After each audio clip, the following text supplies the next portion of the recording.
Folks, it ain't about that. It ain't about the guy who drives by in a clean car when you're dirty. It's not his fault. It's you should figure out how to be clean. You should figure out how to do a job that doesn't involve you walking in mud all day.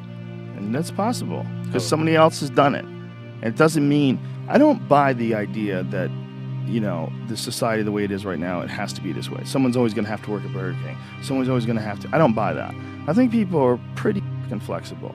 If you look at the broad spectrum of humans and human behavior from different cultures all over the world, it's pretty obvious to me that there's a lot of different ways that people can act.